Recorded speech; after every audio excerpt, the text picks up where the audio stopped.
Hi folks, this is all the fruit, and here I have a collection of some of the most typical and especially most iconic fruits on the Canary Islands.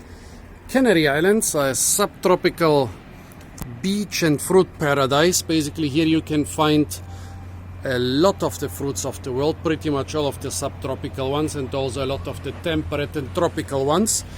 But there are a couple of fruit which are really associated so much with the Canary Islands that they are almost become synonymously with those islands. And here I have a small selection of those. Of course, everybody will start commenting, yeah, but my favorite fruit is missing here, or my most typical fruit of the Canary Islands is missing here. I'll do another video of the typical fruit of the Canary Islands, where I add those which are still very typical of the Canary Islands, but a lot of people do not consider them so typical.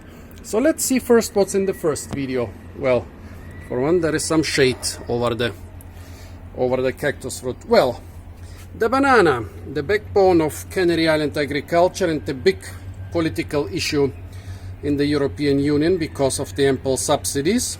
Also, the Canary Islands are pretty much the only place in the world that grows dwarf Cavendish on a commercial base. The rest of the world, for world trade, grows giant Cavendish. Dwarf Cavendish, the fruit are not necessarily smaller, they are usually a bit smaller, but that means there are big ones and small ones, and there are just more small ones than of the giant Cavendish. The plant is smaller, which is good for the windy conditions of the Canary Islands. How do you recognize dwarf Cavendish? Well, the fruit are stockier.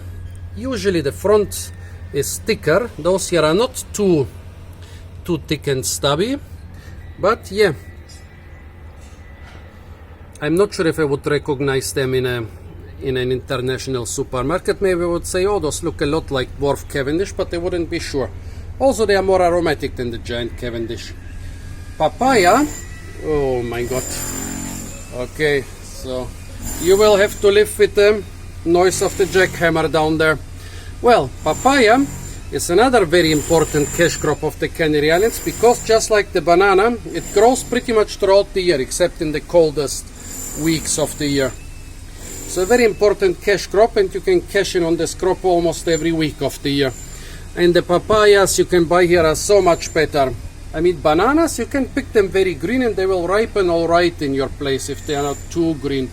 But papayas, you need to pick them at least half ripe for the taste to develop properly.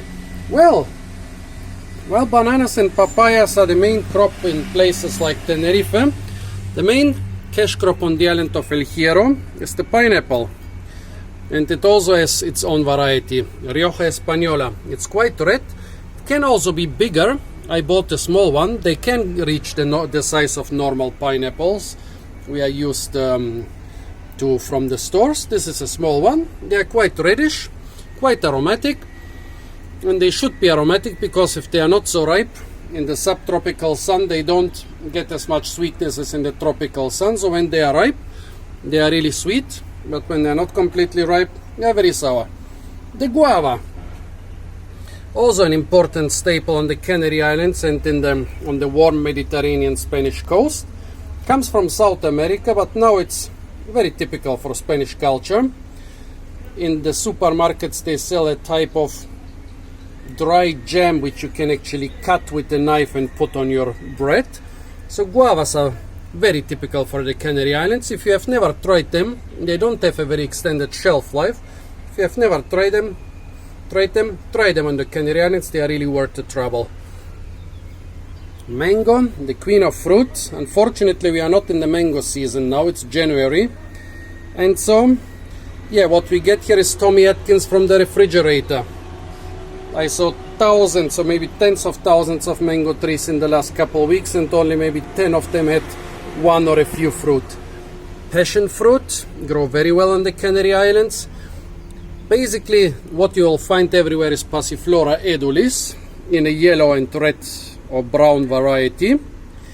And nowadays they have a lot of those big fruited varieties. Not so long ago, this was the size of Passiflora edulis, but nowadays new varieties, new hybrids, they can get quite big. They can get up to the size of this papaya. Tomato, also a very typical fruit of the Canary Islands. It was the backbone of Canary Island economy before the banana production got developed, and on islands with more salty and less good water like Fuerteventura and those great big parts of Gran Canaria, actually the tomato is still more important than the banana. In places like Tenerife, or especially La Palma and La Gomera, which have a lot of good quality water, they grow bananas, but where the water is more salty, they grow tomatoes. And for over 100 years, Spain has been the main provider of winter tomatoes for Britain and for most of Europe. Well, and last but not least, definitely not least, the cactus fruit, the fruit of Opuntia ficus indica. Before the tomato and the banana started ruling the Canary Islands, they were ruled by the cactus. But the cactus, Opuntia ficus indica, was not grown for the fruit. It was grown to cultivate lice, and the blood of the lice was used to dye everything red, from clothes to food. It's still used for food, but clothes are now dyed with synthetic colorants. But still, the cactus is everywhere in the Canary Islands, and it's nice and tasty, and you can enjoy the fruit. You can pick them yourself on the roadside, or you can buy them on the market. So folks, those were some of the most iconic and typical fruit of the Canary Islands. You can comment which other fruit you consider iconic and the synonym of the Canary Islands. Apart from that, stay tuned for a lot more fruit videos from the beautiful island of Tenerife. And don't forget to like, share, comment and subscribe.